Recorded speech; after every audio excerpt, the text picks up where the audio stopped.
Hello, and welcome to the Place Your Trades Network. I'm Penny. This is obviously Pax. Today, we are talking about trading the price action as it is, not as we want it to be.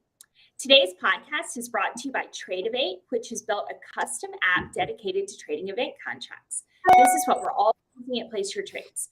Use the link in the chat to start using the Tradeovate web app for free, where you can follow along and make your own picks. And make sure you like and subscribe to our channel and set notifications so you never miss our podcast.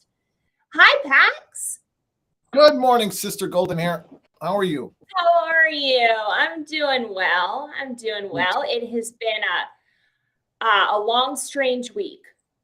It has. It's been a tough week. The best trade that I've seen anybody make all week long was Julia Cordova buying the S&P yesterday, sometime near the lows. Yesterday, it's a strange week for me because if I look at a chart, and I wasn't involved in the market, if I look at a chart, it looked like it was easy. We went from 40.05, which is all of the targets we talked about last week. We went from 40.05 to 39.74. Back down to 39.12, right? I mean, a really, really clear market momentum, but it happened on news-driven events. So, it happened all at once. It happened overnight. We rallied off the retail sales number. I think it was retail sales. We rallied off of that on Tuesday, and then of course we fell apart later on because of the errant missiles in Poland and all kinds of other things. And now people are getting very, very opinionated on what the market should be doing. And so in a market that is presenting us with very little tradable opportunities, very little tradable opportunities, when people start to say, well, there's recession in the UK and the chancellor is talking about that, which broke us yesterday, or all of the talk about recession in the US now, inflation's starting to come down and recession starting to take hold and all of these other things. And what about the missiles and Article 5? And we're going to World War III and the world is falling apart and we should be going lower and, all of this stuff. Okay, when all of these, when all of, throw all of these ingredients into the big bowl of soup and now you get a really bitter tasting stew because we think that the market should be doing something when it really is not doing anything but bouncing around in the range. So another line that I came up with through the years is that we need to trade the price action as it is, not as we want it or think it ought to be or should be. We need to trade the price as it is, not as we think or we want it to be. And that is such a key thing for all of us. Another thing too that I wanted to say, Blaine, there are going to be times, you and I talked about this yesterday, there will be times where the trading is fits our process or, your process, my process, and we're able to really, really take advantage of it. And what we need to look out for in those instances are the mistakes that we can personally make that will blow us up. And we talked a little bit about that last week in our podcast. But then there's going to be, so it's just us that we've got to pay attention to. The process really gives us clear trades and good momentum. But then there's going to be times like this where the price action is much more difficult to trade and much more difficult to take advantage of. And the key then is to survive to fight another day, which was always another tagline of mine on the trading floor. It was, how'd you do, Pax? I could have made 100,000. How'd you do? I lived to fight another day. Or I lost 100,000. How'd you do? Live to fight another day. We have to take it matter of factly. We have to take it as it comes to us and factually and objectively. And we have to be satisfied with it. Not necessarily happy, but satisfied. This week, it's been a tough trade for me. I'm satisfied with it because that's what the market gave me. I didn't catch any of the overnight moves. I didn't catch any of the news-driven moves. I missed them. I had a bunch of expenses through the week, and I'm okay with that because I know that maybe today the trade is going to loosen up and it'll get easier. Or maybe it'll be next week that the trade will loosen up and it'll get easier. But as long as, remember the three ingredients for I keep saying ingredients. I had a great dinner last night at the best Italian restaurant in the city of Chicago with a friend of mine who I started on the trading floor with. We had a great meal at Piccolo Sonio. So I'm thinking of, I guess, ingredients. But for a process to be real, for a trading methodology, and if you don't have a trading methodology, don't trade until you find one and learn it and learn the strengths and the weaknesses of it, because not every methodology is going to be 100% effective 100% of the time. Sometimes it's going to be tough trading, but you need to know the strengths and the weaknesses of it, so you know when to go big, go small, or not at all, right? When to increase your size, when to decrease your size, or when not to trade, to borrow a phrase from Anthony Kelly.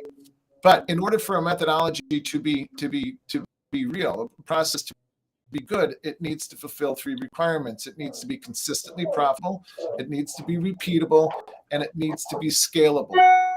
Consistently profitable, repeatable, and scalable. I need to be able to increase, decrease, and decide when not to trade. For me this week has been trading small or not at all. There has not been any, although I have sized up in a couple instances, the market just hasn't worked. Oh, that's another thing. So on Monday, I expected the market to really move. I thought that Monday is a day that could have absolutely been disastrous.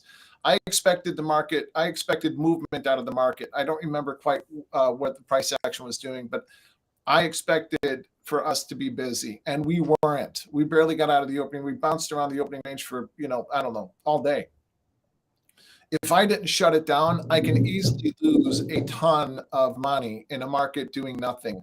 Markets doing nothing that's my danger zone. When markets do nothing, right, is bouncing back and forth, a scalper's delight is not when I do well. And by the way, I don't know any scalpers that make money long term. I know a lot of scalpers that make money consistently, but then something will happen to where they blow up. I need to do the same thing 100 times out of 100, which is why I stick to my process. It's consistent, it's repeatable, and it's scalable.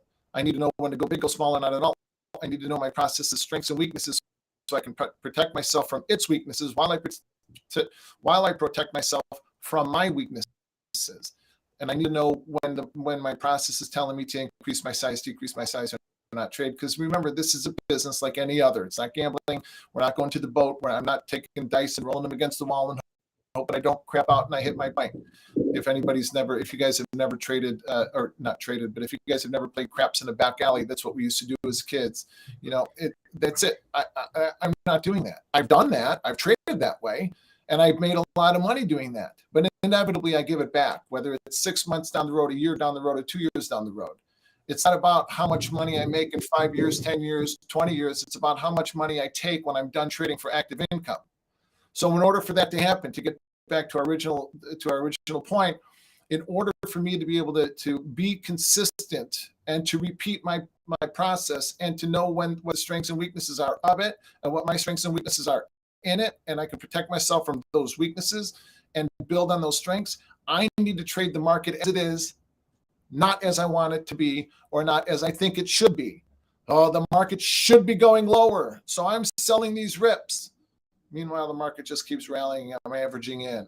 Or the market should be going higher, and I'm buying these breaks. Meanwhile, I'm missing great trading opportunities on the downside, and I'm averaging in, and I'm telling the market where it should stop.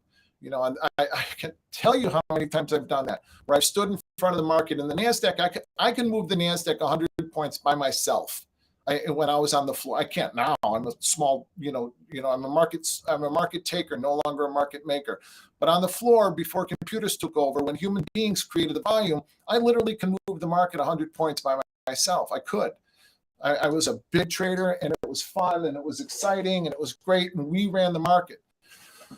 So, which is also a danger zone, because when the ranges started to contract, and I'm still trading for breakouts, I was getting killed. But anyway, that was the point of that. When I could move the market, I was, we were the ones creating the market movement. I was part of the bigger traders that were creating the NASDAQ market movement. So I can place the market where I want it to go. But if there was paper, order flow that was starting to come in the other way, and I'm selling it, I'm standing in front of that market, and I'm saying, we are not going higher, sold it even, sell everything. Buy 100 packs, buy 50 packs, sold. Eventually, I'm going to run out of capital, and the market is going to go 10 bid, 20 bid, 30 bid, and I'm going to have to puke. So now we're running another 100 points because I got to puke that position. I can't stand in front of a market and tell it where it's going to go. I've got to trade the wave as it's developing, the wave of the market as it's starting to take shape. That's what I do on the screen because, again, I'm not a market maker. I'm a market taker. period. And if I'm going to take from the market, yeah, if I'm going to take from the market, I need to trade the price action as it is, not as I want it to be. I'm talking too much, but there's one more. Way to bring it back to the main point. Back to the main point. And there's one more point that I want to make within that. Ira Harris came into our group this week. Ira Harris is one of the most well-known macro analysts and traders in the world. I've been a mentor to me in my career. Ira came into our group this week, and another tagline that I use all the time is, I trade to make money, not to be right. I always thought that line either came from Judd Hirschberg or from Ira Harris. Two of my main ones. No, Judd was my main mentor when I was a new trader on the floor. And Ira, of course, with the macro stuff. But it came from the best technical analyst that's ever existed. You know, he's kind of a whack job. I won't mention his name. He's kind of a nut, and he taught Judd and Ira, you know, how to do the technical stuff that I do. But that line is very important. I trade to make money. I don't trade to be right. So if I don't trade to be right, I don't care where the market goes. I just want it to go. I just want it to go someplace. And the days where the market doesn't go anywhere are the days where I'm going to get whacked. So I need to shut it down. Two trades, cut my size, 4 trades. That's it. My 2x4 method that I tweet about and I talk about. Too much talking. I'm sorry, Sister Golden Air. No problem. You and I have a nice talk on Thursday every week before we have the show on Friday. And one thing I wanted to mention, if you guys don't know, I have a podcast. It's called the Penny Lane Podcast, and it focuses almost 100% on just trading mentality and getting your mind right and your process. And it's not about technicals. But last week I had Merritt Black on, and Merritt Black, you may know from the Place Your Trades Network. And he and I were talking about this thing that I talk about on the podcast all the time, which is stepping into your ownership of being something. So I'm a painter. Wow. This is my painting. I painted this. It took me about 22 years before I could confidently say I'm a painter. I would always say things like, oh, I want to be an artist, or I want to be a painter, or I paint. And I found so much power in being able to finally grab that and say, I'm a painter, and fully become that. And in our talk last night, I was telling you that I've had a hard week I had a hard week trading. Things have not really been going my way. And something solidified really in me this week. And when I talked to you last night, I said, I really, for the first time, believe I am a trader. And it's been 2.5 years now of trading. And that's not a very long time as far as length of trading. I'm still very much a beginner. But it feels like such a kind of flagship week for me. And I hope that it's one that I always remember, because it even, usually when things go poorly for me, I'm like, I want to quit. This isn't for me. This isn't for me. And it's been a nice week, really saying like, well, we know I'm not going to quit because this is just who I am. Just wanted to make that point, sort of a shining moment in a very, very difficult week. I love that.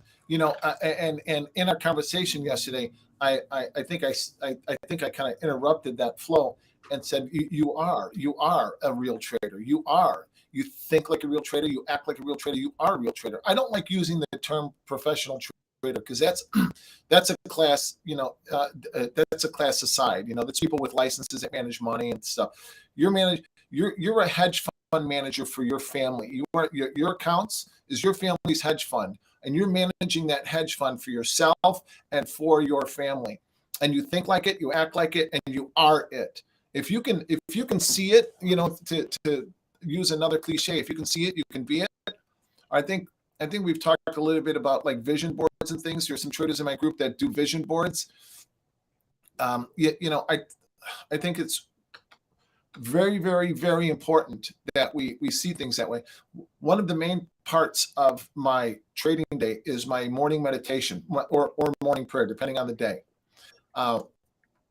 And in my meditation, I I envision myself, and I do this in more volatile days when I expect the markets to move. This morning I put a rosary, but anyway, I envision what the market will do, and I see myself taking, I see myself trading specific prices, and I imagine myself getting long at 39.12 and adding at 39.30, taking profit at 39.32 and adding at 39.34, and taking profit up at 39.54 and adding aggressively above that up to 39.74 and flattening up to 40.05.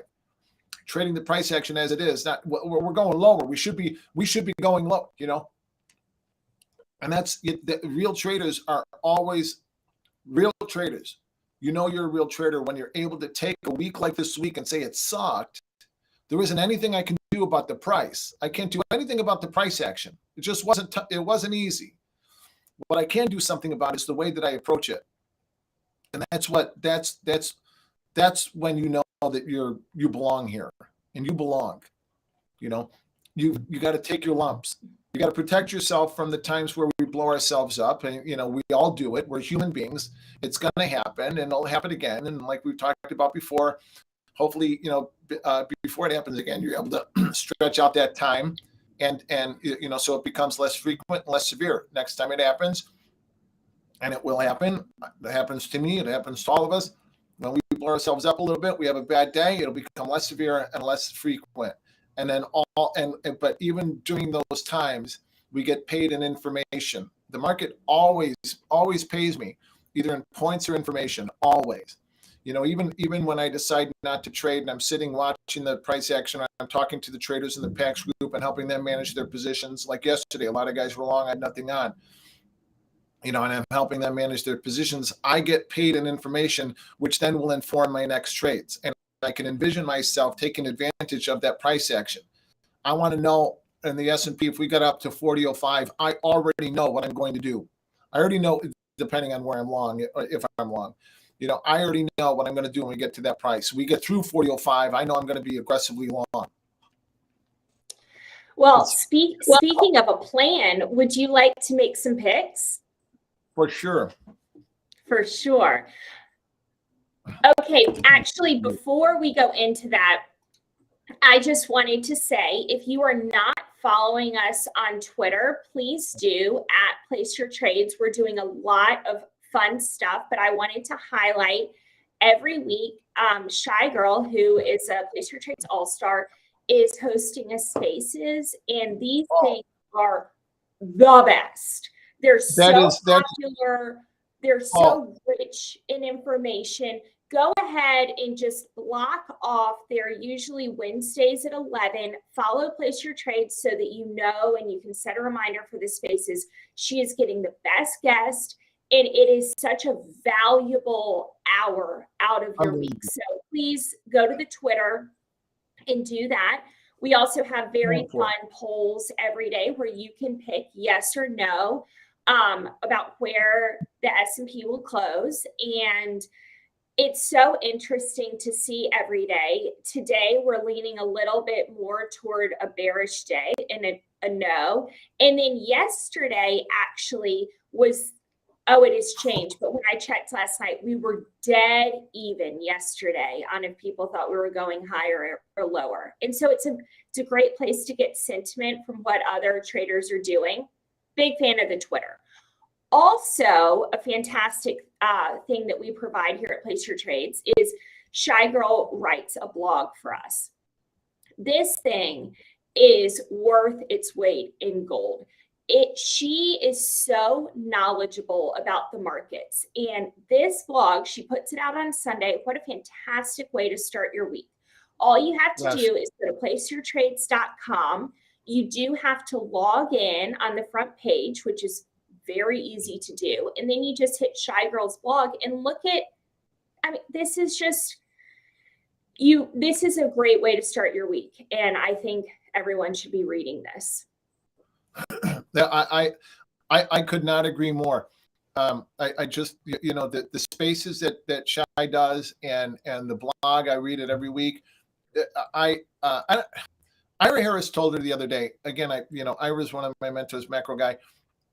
He came into our group. He was talking to my traders. Tracy came in, Shy Girl came in for a little bit, and before her space, And even Ira said, I very, very rarely does he ever go to Twitter, but when he does, he reads, Jimmy Bianco, Peter Bookvar, two guys that he does podcasts with regularly, and Shy Girl. He always goes to Shy Girl's Twitter. So, even Ira is starting to pay attention to her blog, and Ira's a voracious reader. And if I maybe during the day we can get him to listen to the Twitter Spaces and to get him in there. Well, these are two very valuable things that we're giving out for free at Place Your Trades. We got the blog, we got the Spaces, so make sure you tune in. And to log in, you can just go right here to the main page of our website and put your email in, and you get access to the blog. And then finally, let's look at the markets. That's a lot of green I'm seeing here. This is the Trade Event Contracts web app that we're looking at, and this is what we're all using to trade event contracts. And it just, not crude oil, but the top three are looking green, green, green. Crude is crashing. All right. So there's a lot of opinion in the market, and there's crude is just getting whacked. There's a lot of opinion in the market that the market should be going lower. A lot of people short and adding to the shorts, and in a macro sense, they very well could be right, but we're not going lower today. Now, I'm bullish today. I've been bullish the last couple of weeks. When the opening range is set, if we go as I talk about, if we get below the opening range, I'll have no problem being short. 39.74 is a pretty big area for me in the S&P. It's not huge. It's not a macro level, but we're above it now. So if we open above 39.74 on a Friday, what we don't do is we don't fade late day Friday strength. No, we don't. I will definitely take the yeses, even though they're a little bit expensive at $7.50. I'll take those yeses at 40 even. Cool. Yeah. Now 40.05. 40.05 is a bigger target for me. 40.05 is one of those prices that will be in my plan 10 years from now. It's one of those immutable, unchangeable prices. It will always be in my plan. Now, if we get above 40.05, I think, if you want to take an outlier, you want to take a little bit more of spend a little bit of money on a small amount of money. I think that you can actually take the yeses of 40.5. I don't think that's out of the realm of possibility. $1. Only $1. Take it for a few bucks and see what happens. $10. I'm going to spend on this trade with a potential profit of $190. That's not bad. Now that's not bad at all. It's a good risk reward. Now, that's an outlier. So pay attention to the market. Maybe that changes later on, and it becomes clear that we're not going to close above that level. You can trade out of these during day two, and that's important. You can when the market in the event contracts change, maybe the yeses become $9, $8, $6, $7, $8. But we're trading at 40 quarter. I'm just saying, you can trade out of it and take a little bit of profit off the table and just, relax and be there. The NASDAQ is going to open up at remember these prices, because we talked about them last week and the week before, 11,814. It's a huge level. Now, you guys can go back and listen to our last week's podcast, because I've talked about these very same prices. We're in the same area. So 11,814, the specific price. Remember, Anne-Marie, I talked about it in the event contract Telegram space, right? Is we have our own little room where we share information, and that's something I would subscribe to if we did that. But anyway, the 11,814 area in the NASDAQ is a big price area, and oh God, the strikes. So did you figure out how to put in your own price yet? No. Okay, we've got to work on that this week. I'll show you how to do it. We don't have enough time to do it now, but the yes is at 11,800. I think that's too obvious, and it's a little bit too expensive, $12.50. But I would certainly take 12,000. I would take those, man. I would take those. $2.50. That's cheap. I would take those. Above 11,000. Listen, above 11,814, we should go to the highs of the week. Now, the highs of the week, I don't pay attention to the all session highs. I think the high of the week in the E-mini NASDAQ is going to be 12,128 or something like that, someplace around there. I don't pay attention to that. What I pay attention to is the high during the trading day, and that's 12,063, 12,063, something like that. I could be off by a couple of points. So above 11,814, we should go to that tradable high of the day's session of 12,065-ish and close above that. So I think the 12,000 prices is not out of the realm of possibility. Let's go to crude because I think crude is super interesting right now. The opening range in crude is 72 to 98. All right. Crude is okay. Okay, so crude, obviously, crude is getting whacked right now. We're down 4%. It's kind of crashing, at least in the morning. But crude needs to crude's got a big level down here at 77.40. 77.45 to 55 is the big level that it needs to get through. Now, if crude can get through it, if crude gets through that price level, then we're gonna head back down.